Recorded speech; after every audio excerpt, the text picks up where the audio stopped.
Tonight's education report, Tuskegee University is rolling out a new dress code for students. In a letter from President Mark Brown, students are now required to arrive on campus with a business suit and appropriate shoes if they're going to attend a business meeting. The letter also says students may not wear revealing clothes in class, in the cafeteria, or in official settings like convocation. And certain items, including bedroom shoes, bonnets, and do-rags, are not allowed in class or in the cafeteria. So y'all see Tuskegee is banning bonnets and do-rags on campus, right? And pajamas, I think, like pajama bottoms on campus, which I think is correct because put some effort into your damn look. But anywho, I went to a PWI and we had a nice size black population on the campus. So I rarely ever saw any bonnets for real, to be honest. But there was this trend going around amongst the white students. And I have to know if anybody else went to a PWI and y'all saw this shit. I went to college 2013 to 2017. There was this trend going around where these white girls would wear these big ass shirts.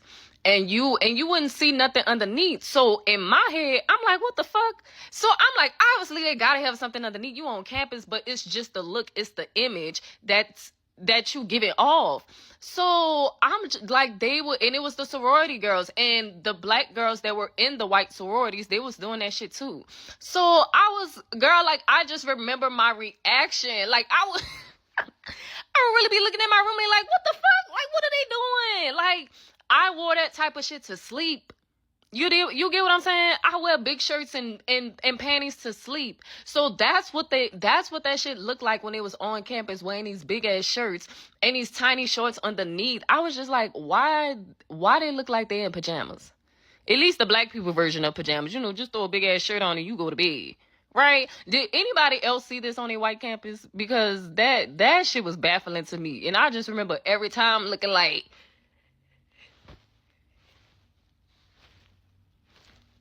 y'all just throwing on a big shirt and small shorts. That's not putting effort into your looks neither. Like, girl, every day, if not every day, I had my lazy days on campus, but for me, baby, the face was beat. Outfit was ready when I hit campus. And I know for Southern, it was like that too. Like, every day on campus was a fucking fashion show. Southern had Pretty Wednesday. Like, come on. Come on, man. I don't think this is a bad thing, honestly, but you're gonna have those black people who get mad at this. But for the ones who don't agree with this is what I want to know. Why do y'all feel like every time a black person doesn't agree with you that white people has something to do with how they think? No, everybody just don't think the same. I even hate when y'all wear the shit out in the public. You go to the grocery store, bonnets, fucking pajama pants, they're really underwear for men, the boxers and shit. Y'all wearing that shit? I don't think. But hey, honestly, we can't tell people what to do with their life. But it'd be like, bro, I get it. If you wear a bonnet and pajama pants to class, is that gonna stop you from being able to do your work? No, but it just be like, just put some clothes on. Nobody's saying you gotta throw on a fucking 20-piece suit or some shit in a fucking prom dress. No, but just put some clothes on, bro. I already know some of y'all not gonna agree with this, but that's okay. I wasn't mad when they were allowing students to wear bonnets and pajama pants to class, and I'm not mad that they're telling students, hey, you gotta start dressing the part. I've been seeing it, not just at the airport. I've been seeing it at the store, at the mall. I've been seeing sisters showing up with these bonnets and headscarves and their slippers. And the question that I'm having to you, my sweet babies, when did we lose pride in representing ourselves? When did we step away of let me make sure I'm presentable when I leave my home? Let me make sure I'm representing the family I created so that if I'm out in the street, I look like I have pride in myself. And I'm not saying no full face of makeup. I'm not saying no full front lace frontal. I'm not saying none of that. All I'm saying is, could you please comb your hair? And if you don't want to comb your hair, they got enough shit out here now, baby, where you can style yourself up and look like you have pride. All right, man, let's talk. So, Tuskegee University is saying that they're banning do-rags and bonnets, okay?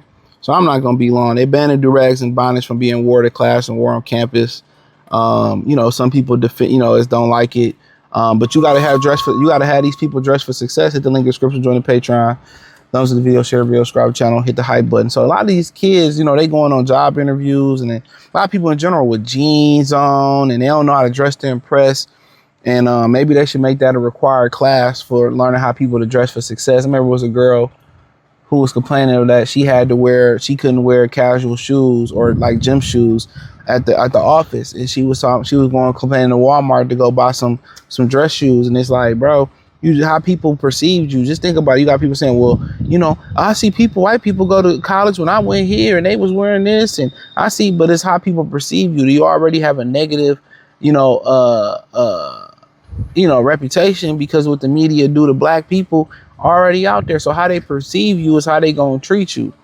If they see somebody, they pull somebody over and they in a business suit, a brother in a business or a sister in a nice business suit, and they speak well, they most likely to probably just, let you slide or give you a ticket. But if you dress with a bonnet on or you a do-rag on, you a stereotypical a black person, of course, they probably gonna give you a hard time, probably want to search your car, probably gonna bait you.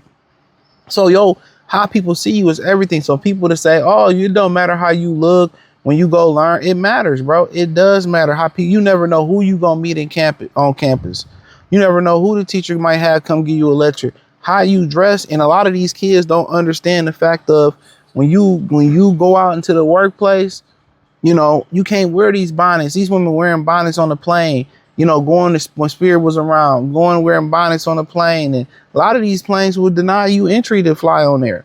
So it's, my thing is perception, but then, women want to wear what they want to wear, and then, say, men are sexualizing them, or why you looking at me like that, and it's just like it's how you look, it's how you dress, is how you get addressed. So, in general, with a lot of I agree with this. Now I think that they made the do-rag thing, they threw the do-rag thing in just to say they wasn't just y'all just picking on the girls. Women always play victim. I think they threw the do-rag in just to say, oh, y'all pick y'all. No, but then again, a lot of these dudes got some flamboyant do-rags. It's gold, they're pink. They tying them on as a bow like they the fucking prize and all that. So, in my opinion, I think they threw the do-rags in there maybe because of how flamboyant they've gotten. But I think they do the do-rags in there to, make it just seem like they're not picking on the women. That's in my opinion. That's how I feel. Like, it was no reason probably to ban do-rags on the campus. You don't see people complaining about guys wearing do-rags. No, you don't. It's not as ghetto as, a bonnet. It depends why it's not as ghetto. These women coming up to the school wearing bonnets and house clothes on. They wearing a bonnet to the gas station. They wearing a bonnet to the Walmart. They wearing a bonnet to these kids' parent teacher conference. You know what I'm saying? It's like, we should be able to wear however we want to wear, and you should be able to wear. But at some point, when people treat you a certain type of way, or stereotypes started to get built, like, I really don't understand it. Why can't you just, present yourself as a presentable human being, or presentable male or female? Why do y'all must wear it on the plane and y'all know y'all look ghetto? Why would you must wear it if you going to the mall? Take that shit off, do your hair. Now, if you shooting the moves to the store, you going around the corner somewhere, or you just spend the night somewhere, that's different though. But if you out in public and you drop your kids off at the bus, or you going to class, fuck that. No, be presentable. Like I said already, as black people, we already got 2 strikes, 2.5 strikes against you when you go out here in public. They already treat us like a monolith. And the thing about it is, this generation are out of touch with how to dress. They showing up to work like this. They showing up to interviews not dressed to impress. But maybe I'm tripping, bro. Maybe I'm tripping. I don't see nothing wrong. Of course you don't see nothing wrong with it. But as soon as you don't get opportunities, or as soon as people don't give you the customer service, or as soon as they tell you they don't want you, on a golf course, and they don't want you on their facilities, or they want to refuse you service for how you dress, then y'all want to bitch and complain and cause discrimination. All they know is they see these women with bonnets, they're gonna be ghetto, they're gonna be a problem, they're gonna be an issue. We don't want them in our establishment. Let's hurry up and get them out of there. Let's get them some nasty food so they won't come back. All that shit, man. Perception is reality in a lot of these people's mind. Perception is reality. As much as women go about how guys look and how other women look and how y'all rate them or y'all date them or marry them just based off the aesthetic, you think people don't, rate their experience with you or treat you based on how you dress? They very much well do. But hey, hit the link in the description, join the Patreon.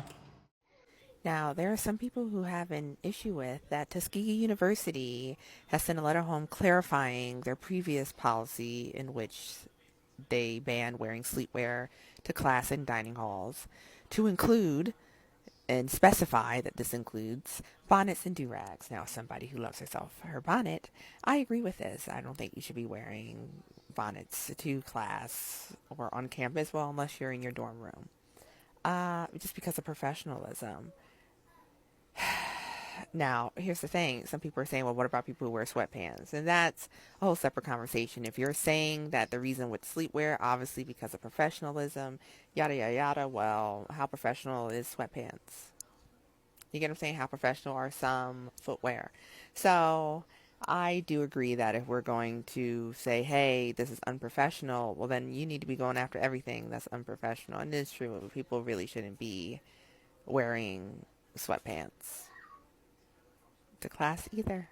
Respectfully, I'm gonna need some of y'all to shut up. If you have never taken a 7 a.m., 8 a.m. class on a Monday, close your mouth. Especially the people who never took a single step on a college campus. You started off your video saying if somebody hasn't actually attended college that they should be quiet. They shouldn't really speak on the topic. And in that same vein, I feel like if somebody has only went to a predominantly white institution and not a HBCU, they should also be quiet and not speak on the topic. They only view it as unprofessional when it's black people. They don't actually care what people wear to class. And as somebody who went to a PWI, I can guarantee that they don't care what people wear to class. It's two completely different scenarios, as you've shown in this video. At a predominantly white institution, whiteness is centered. We're not bringing up the whiteness. The people who are saying they should be able to wear their bedtime clothes in class are bringing up the whiteness. The HBCU centers blackness. We're not centering whiteness at a HBCU.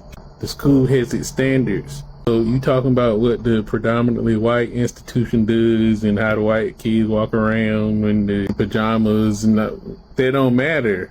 That's not factored into the equation.